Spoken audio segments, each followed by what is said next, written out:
So, ayan guys. Sobrang kalat ng kwarto namin. Look at that. Huling sulyap yan. Kasi lahat yan, dadali na namin sa kabilang bahay. Kasi unfortunately, nagka-agreehan kami. So, meron kami nakuhang 8,000 per month na bahay.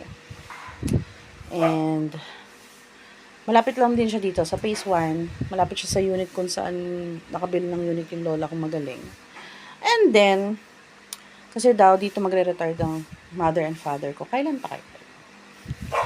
Temporary lang naman guys, kaya nga kami mag-apartment. Kaso, hindi iniisip ng tatay ko na imbis na matuto kaming mag-save ng pera. Paano ko makapag-save ng pera? Kung bumukod kami doon. Actually, okay lang. Para lang matuto kami mag-save ng money. Hindi kami spend ng spend. Kasi pag nandito kami sa bahay namin, spend ako ng spends kasi katulong ko yung parents ko magbayad ng bills. Pag wala kaming pera, nanghihiram kami sa parents ko. Hindi makapal ang mukha ko, guys. Kasi unika iha lang ako. Kaya, hindi ako dumedepende sa magulang ko, ha? Pero, sila kasi, syempre, saan naman ako hingi? Kesa umutang ako sa ibang tao. So, magulang ko na lang. At least, madali sila. Hindi man sila nagning lang ura-urada. Kasi pag umutang ka sa ibang tao, guys, pag di ka nakabahid, masamang tao ka na. Criminal ka na. So, sa magulang ako, nanghihiram ng pera. Which is, binabayaran naman namin. So, dadating sila, kasama yung dalawang L300 ng tito ko. And then, yung ibang mga gamit dito, itatransfer na namin doon sa kabilang bahay. Then, maglilinis ako doon. Ayusin na namin yun. Tapos, para sa holiday, makalipat na kami doon. Kasi para, malay mo, bago mag-end ng month ng August, makauwi na si baby. I-workout ko yon. Ayoko nang makita yung mga nurse doon sa Nico. Ayaw ko na sinusumpa ako. So anyway guys, mag-aayos lang ako. Itatapon lang ang dapat itapon at ilalabas yung dapat ilalabas. Okay guys, nakapaglipat na kami sa kabila at nakalimutin ko mag-vlog doon.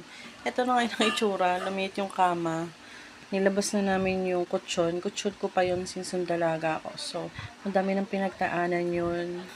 May happy memories at may bad memories. So, hindi na dapat dinadala yun sa bagong bahay. Tapos, ayan, nakalahat. Ayan pa mga mi. Basta binagsak lang namin dyan lahat. Kasi para makuha yung kama. So, halo-halo na yan. Maya-maya, napatulog ako kay hubby. Sa totoo lang guys, namimiss ko yung aling maliit ko. So, tingnan natin kung mabibisita ko siya sa Friday. Pero nagpaalam kasi ako sa doktor niya and dun sa Nico na Monday ako makakabalik para mag-lunch. But eventually kasi tomorrow is August 21 is birthday ng bunso ko, si Kuya EJ. So, tapos sumabay pa ngayon yung sakit. Ang sakit sobra ng likod ko, bandang balakang.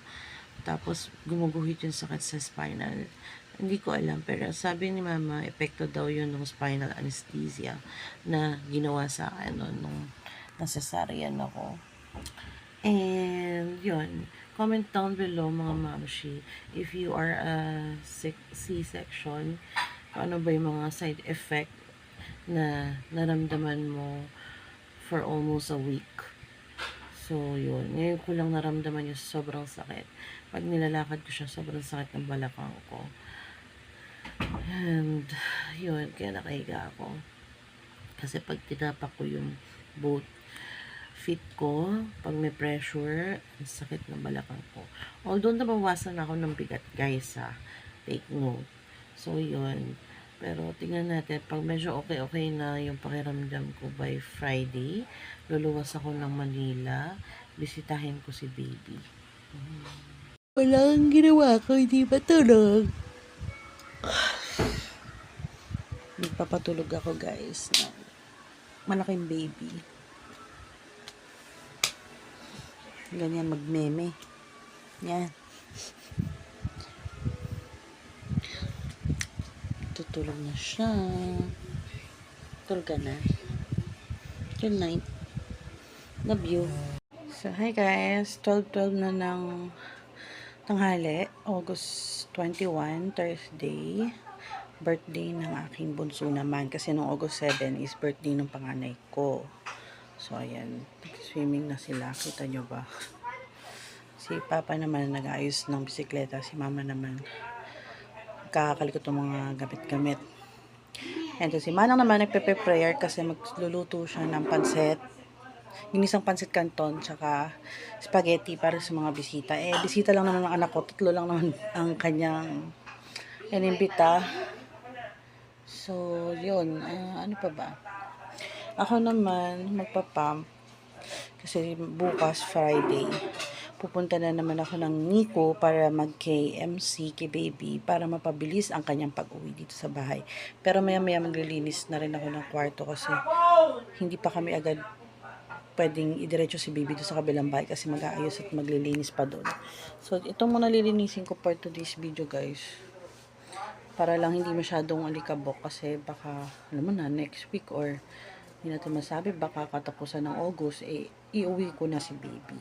Which is, mas gusto kong iuwi siya at alagaan dito kaysa papunta-punta sa Nico. Magastos. Pangalawa,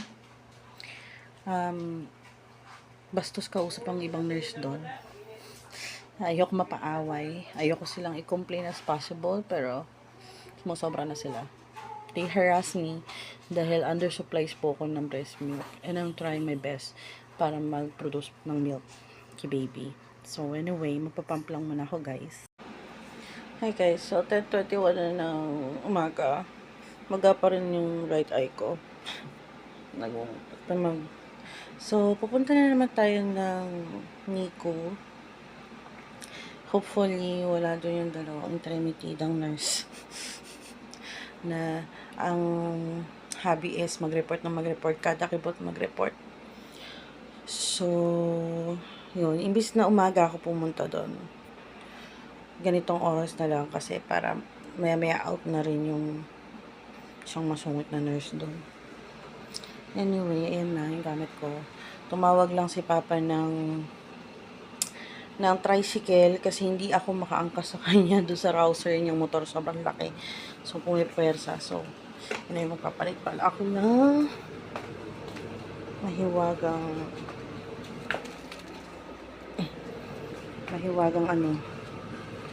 chinilas.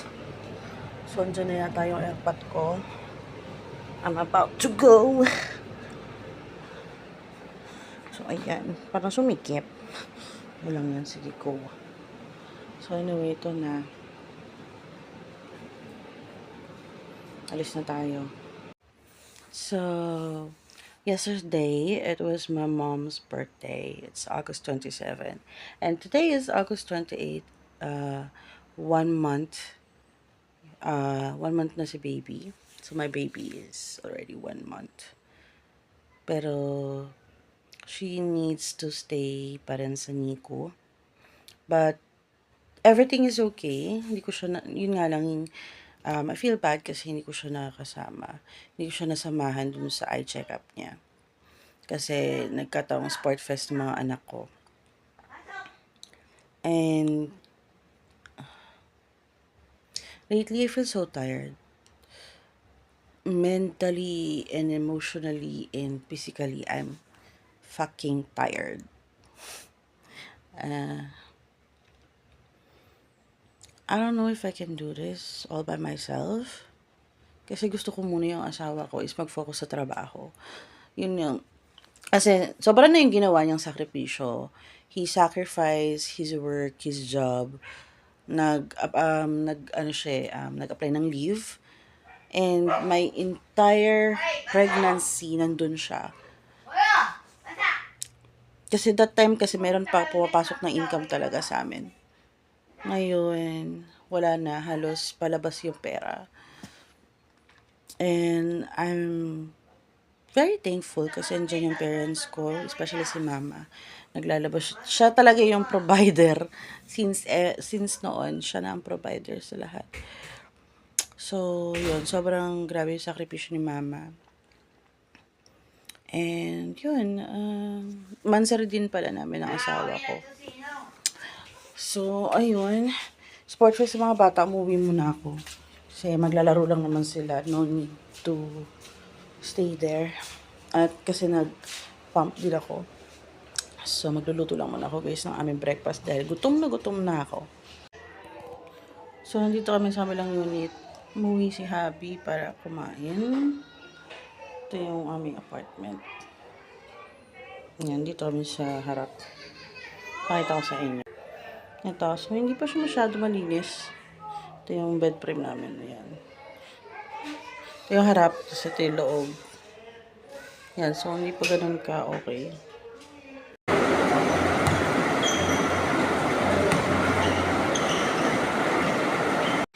Hi guys. Sorry kung tatagal pa ako mo. Ganito yung buhok ko. So, a lot of stuff going on. So, kahapon kami ni Habi pumunta sa Nico. And I visit my little one.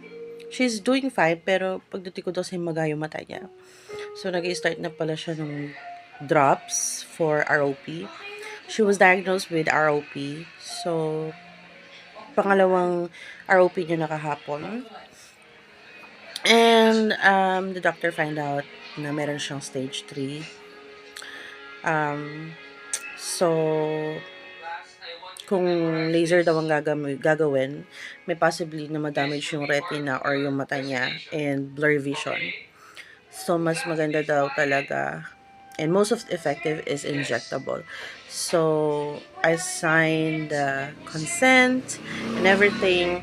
And we don't have a schedule yet. So, but the nurse from Nico will let me know kung kailan gagawin yung injecting sa eyes niya. And kung para sa ikabubuti ng anak ko, I will of course giving a consent to all the doctors to do the injectable thing sa ROP o sa mata ng anak ko. Because I don't want her to be blind. And I will not, of course, I will not, I don't want any that happen to my daughter, ganon. So, I let them be. And make sure naman ng doctor na she will be fine. And lahat naman ng ginawa nila ng preemie baby ng ROP injectable ay naging success at naging maganda yung mata. So, kung para sa ikabubuti ng anak namin, so, pumayag na ako. And naiyak ako kahapon kasi yung sa first ROP niya, I was not there for her. It was sport fest ng mga kuya niya. So, hindi ako nakasama sa kanya sa ROP. And this is the second ROP niya. So, medyo naawa ako na yung iyak niya, alam mo yung parang nasasaktan siya. And ako as a mother, nasasaktan din ako tuwing narinig yung iyak niya. Buti wala si Habi na doon sa labas. So, umuwi ulit ako ng Pampanga. Gusto ko lang, hindi ko kasi kaya mangitian akong namamagay mata. Although gusto ko maging nasa bed lang ako, na bedside lang niya ako, pero hindi ko makayang makita yung mata niyang maga and then yung iyak niya na parang nasasaktan. I'm sorry, baby. So, guys, nasa panggabi kasi ngayon si Habi. 11:08 na ng gabi. Andito ako sa kabilang unit. Ito sa kabilang unit namin na yun, upahan namin. Nalilipatan namin pag uwi ni baby. So, nag-text yung Nico. Dahil nga nung Tuesday, kami ni Habi dumalaw kay baby. Apparently, meron siyang pangalawang ROP. Kung hindi nyo alam yung ROP, yun yung chine-check yung mata ng mga premature baby. Kung fully developed na or hindi pa. So, apparently si baby ay may stage 3. So, naawa talaga ako sa kanya that time. Yung iyak niya, iyak na nasasaktan. Kasi talagang inopen wide yung mata niya gamit yung parang metal, something ganon. Tapos parang kinalikot. Then namaga yung mata niya, nilagyan ng ointment. Yun, so tomorrow, Friday, pinapapunta ko ng Nico doon. Actually kasi nga, meron akong lagnat sipon, ubo. which is hindi ako pwede. Kaso need ko dahil tomorrow na yung procedure ni baby, which is i-injectahan siya ng gamot sa mata. So, may i-inject sa mata niya para yata tumubo yung mga veins sa mata niya, yung sa retina. Hindi ko alam kung sa retina or doon lang sa paligid ng mata. Kasi pag hindi daw naagapan yun, pwedeng lumaki si baby na blurred yung paningin niya or mauwi sa pagkabulag. So, that's why I need to go there. So, luluwas ako ng Manila tomorrow para samahan siya sa procedure, and then mag-stay ako si Nico for 24 hours. For KMC na rin, and magpapump. Hindi ko alam kasi konti lang ang napump ko today kasi nga hindi ganun kaganda yung pakiramdam ko. Baka siguro dahil may sakit ako or I'm not feeling well, kaya hindi ganun ka ganda yung flow ng breast milk ko ngayon. So, ayun. Si Habi, 12 ang out, pero nagkaayayaan sila ng mga kawork niya uminom. So, umuwi na si ate. Ako na lang mag-isa dito. Yung mga bata nasa kabilang bahay. So, mag-isa lang ako dito. Siguro maya-maya uuwi na rin ako. For sure, tulog na yung mga yun. So, ayun na. So, waiting lang ako kay Habi. So, iinom sila. Sabi ko, niloko siya. Sabi ko, magpadala siya. Kasi inom kami ni ate ng gin. Pang isang bote lang. Sabi niya, magpapadala daw siya. Hindi ko alam kung totoo yun. So, kung magpapadala siya, bibili ako. If not, uwi na ako diretso sa bahay. So, ayun.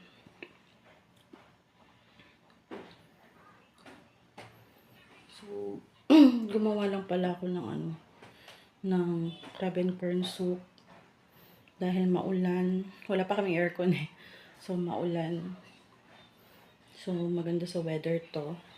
Pakita ko rin pala sa inyo yung kwarto dito sa taas ng apartment. So, ayan. May electric fan. Ito yung bed namin. Hindi siya queen size. So, pang double siya. Kaya lang, pang single yung, yung foam ni Habi. Galing yan sa barracks niya. Ito yung magiging kwarto namin, and doon baka bihisan na lang.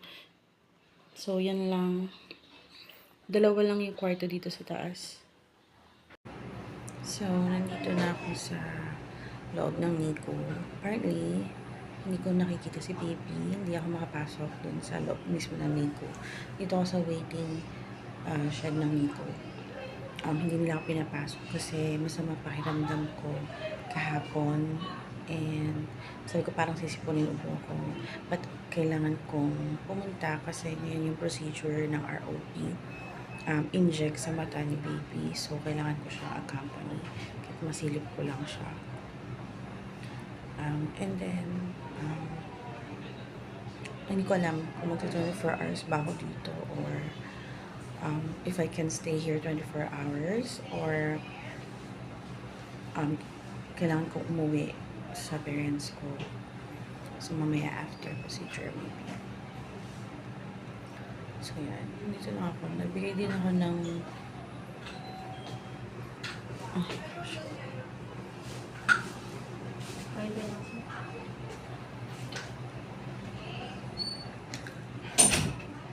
3 pouch. Meron kasi yung NA. So, yun. 3 pouch ng milk bag. Breast milk ko. Ngayon kasi hindi ako makapag-produce ng milk. Konti yung lumalabas. Dahil siguro sa masama pakiramdam ko. So, yun. Hindi ko alam. So, sabi nila mag-start daw yung procedure around 4 p.m. So, 6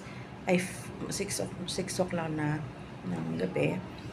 Still, no doctors at all. Wala pang doctor. Hintayin ko daw. Magulo yung schedule nila, mga B. As in, sobrang gulo. So, anyway, I'm still sitting here and waiting. Ayan. So, anyway, balitaan ko kayo mamaya, guys.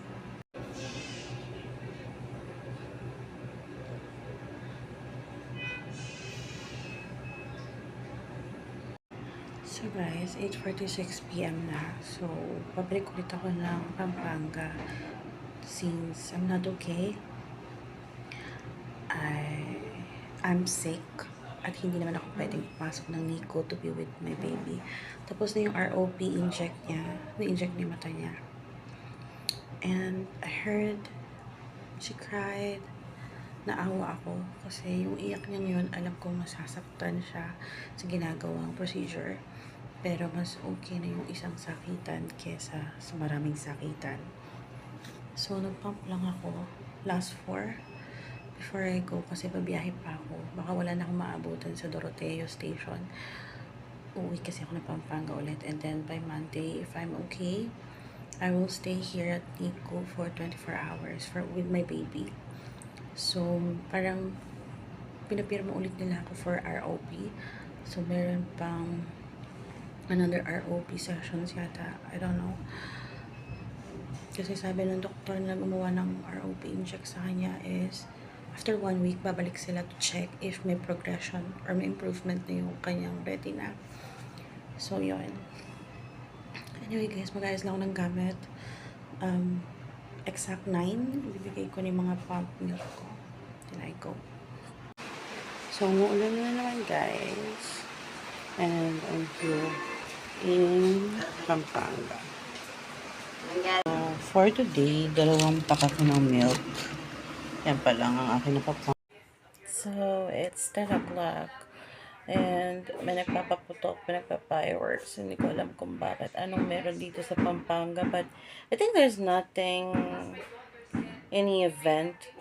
Fiesta, I think. Pero I think sa Monday yata meron something. It's a religious holiday thing. So anyway, ang sakit ng buong katawan ko guys na para akong binugbog. I don't know. Look my armpit. Ang itim. So anyway, yan. Tapos I love the weather, yung mga umuulan-ulan.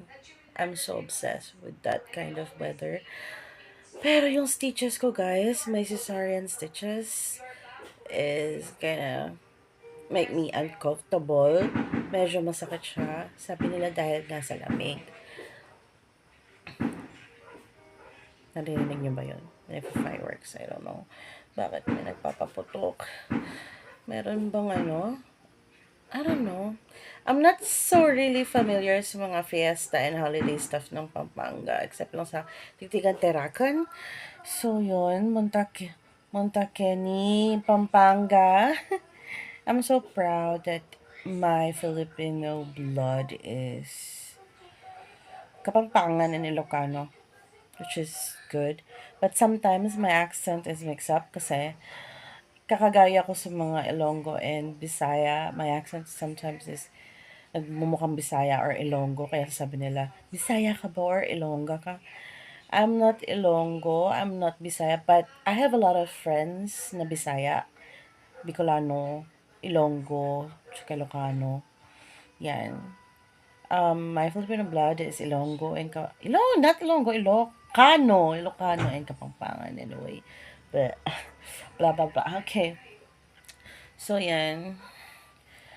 Nakahiga lang ako and katas ko lang mag-pump and super drain. As in, empty yung boobs ko ngayon. So, anyway, guys. Yan, piling ko na lang natin ako. I don't know why. So, time check, 11:27 na. Wala pa rin si Habi. Sabi niya maaga daw silang matatapos sa operasyon. Uwi siya agad. Bibili lang siya ng uulamin niya kasi may kanin na natira. Wala nang naiwan na ulam. So, medyo madilim dito, guys. Kasi matutulog na ang mga person except me. I'm watching YouTube. So, yun lang. Naiwan ko pala yung motor ko dun sa labas ng bahay. Sa labas ng gate. So, I'm gonna go outside.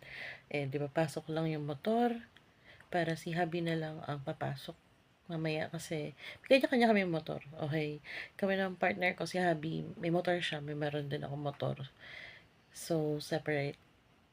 So, which is cool kasi every time na meron ako sariling lakad, nakakaalis ako. And meron din siyang lakad mag-isa siya. Kasi kung mag-iisang motor lang kami, kung may lakad ako, kailangan niya akong samahan or hihirapin ko yung motor niya. Which is not really okay. So, maganda yung setup namin na tag-isa kami ng motor para may sarili kayong mga lakad. Go. Pero I'm sure I'm gonna stuck here sa bahay pagdating ni Aling Maliit. I'm so excited na iuwi siya. Pero, sana before mag-end yung September, maiuwi na namin si Aling Maliit. So, nagpapagaling ako.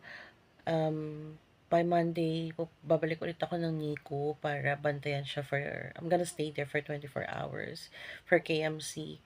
So, lahat ng preemie mom dyan, I know, you know what it means when it comes to KMC. It's a skin to skin and you need to take care of your kids for 24 hours every day.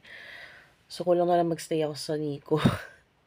They want me to stay there for longer for breastfeed and then skin to skin contact, bonding with my baby. So, hindi ko magagawa yon araw-araw kasi I have 2 kids here sa Pampanga. So, kailangan ko silang alagaan. Kailangan ko rin silang tutukan, no? So, maybe 3 days, 4 days lang ako nakapag-stay and bonding with my bunso sa Nico. Which is, I hope they understand that. So, yun.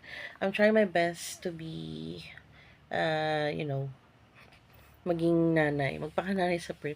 It's my first time mag-alaga ng preemie baby and bago lang sa akin lahat.